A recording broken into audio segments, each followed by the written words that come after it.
Hi, this is Zach Spalding. I'm the Systems Manager at the Southeastern Library Council, and I'm doing a video on how to install Archipelago on an Amazon AWS server. So, Archipelago is some software that was created by the Metro Library Council and released this past summer. This is the press release of covering some of the features that they've come with. They also have a web page at archipelago.nyc.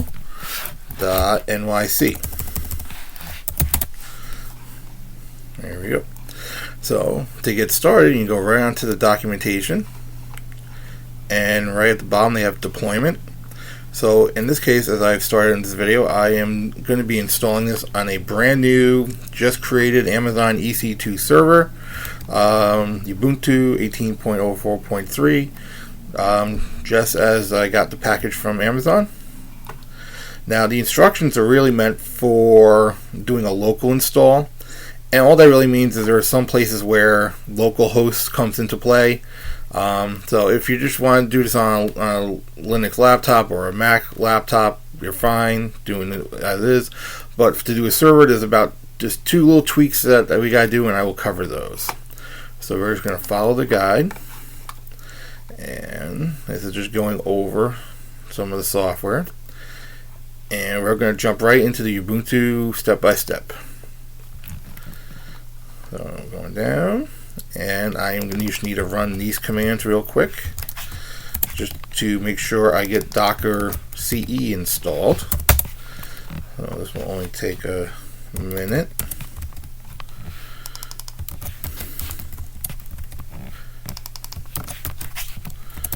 And if you already have Docker CE installed, you probably don't need to do this, but if you just want to make sure, it probably can't hurt.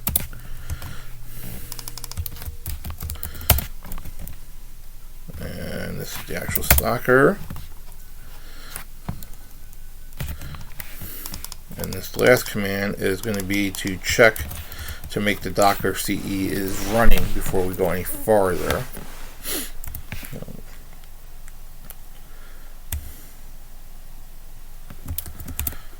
And active and running, so we're good there. So right now we're going to take our local user that we're using to be logged into, and we're going to add it to the Docker group. This is done for when you're working in Docker.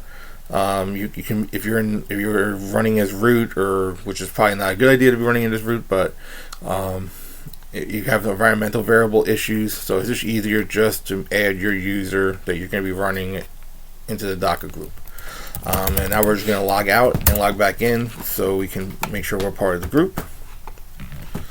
And now we're going to go and install Docker Composer. It's going to run through and get all of its software. So as that's running in the background, we'll just go through the documentation. So they're asking, wait, do you already have a previous version of Archipelago? In this case we don't, we're just from a clean install. So we can go right ahead to step 1. So in step 1, this is again, they're talking about right here why we just added our user to the Docker group, but they cover that in the documentation right here. And we're going to see if our software is done, which it is. So Compose is installed. So now we're going to clone the Archipelago software to our local server, and we're going to change into it, and then we're going to check it out, and then we're going to then copy their Composer file just to Docker Composer. And this is where I'm going to make some changes. So, and I said, if you're just running this on a plain laptop, you don't want to test it out, you don't have to do any of this at this moment. But in this case, I'm running this on a server, so there's two things I am going to do. I'm going to change the default port, which right now is running on 8081, I believe. 8001. Sorry. So right now, I want this to run on port 80 when I run it. I'm going to do that. I also need to change some configuration files. So there is a part is called Cantaloupe, which is an image server that's running, and by default it runs on port it goes to localhost 8183. So these are a bunch of configuration files that are going to be used once we fire up the Docker stuff. So right now, I'm just going to go through each of these files, and I'm going to change them to my host name, which is demo.saintlark.org. Which, by the way, if you're doing this for, again, a server, I would create a host name that you can work with. So I'm going to make these changes, and I'm just going to pause this for a second while we do that. I'm going through all my files. So this is my files. So this is my last one. So I'm just showing it off. So I just look for this line that has this 8183 port, and I'm just changing localhost to demo.saintlark.org. And I should go back through and we'll just make sure we got it all taken care of. So I got 8183. So demo. Make sure I got everybody. Oh, I missed one. So again, we'll get this file.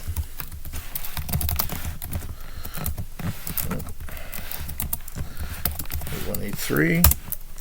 And right here, just change this to demo.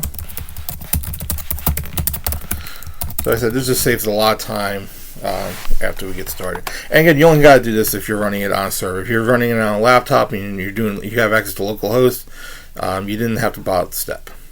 Now we're going to go back and look at the documentation, and we're going to start the composer or the Docker.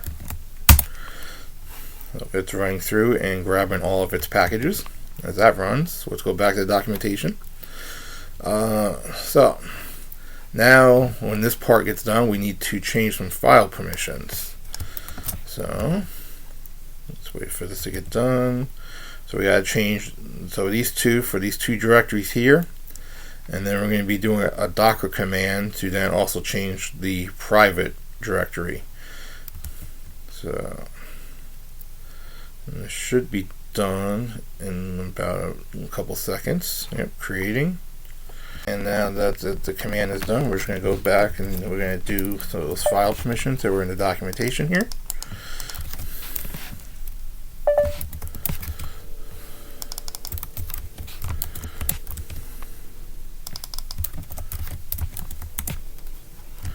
Okay, those are done. And now we're going to set up our minnow. So for storage, it's using a Drupal S3 module, but it also comes with the minnow. So in this case, we're just going to use minnow. So it's on our local. So we do the demo, and it's on port 9000. And MINIO 123. So we logged in, and that's right, they would like us to create a bucket called Archipelago. So create bucket, Archipelago, done. Alright, now we're going to move on and we're going to work on deploying the Drupal with the modules. So it's running through, getting all of that. We'll get our next command ready. So this right here is just letting you know it's going to get a long list of PHP packages. So once that command finishes, then we're just going to go ahead and do our setup script, which will change some configurations that are important.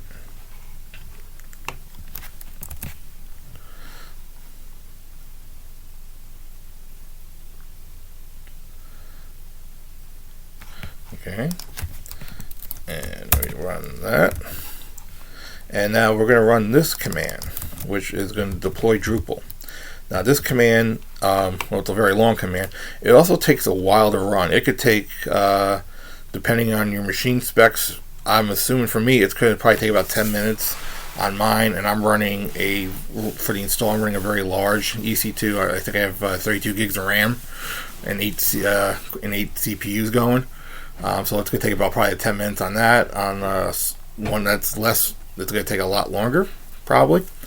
But there's some things to note before we get started, is that it's going to create an admin account called admin with the password of Archipelago. So they actually tell you in the documentation that if you're running this on a public interface, don't do that. For this demo, I'm going to stay with that account, and I can always change it later because it's just Drupal accounts. So we'll let this run. And this is where it says, right, this will take a while. So I'm going to pause the video and we will come back once it is done. Completed. We can just go through and just finish this up real quickly. So we're going to create some demo users here.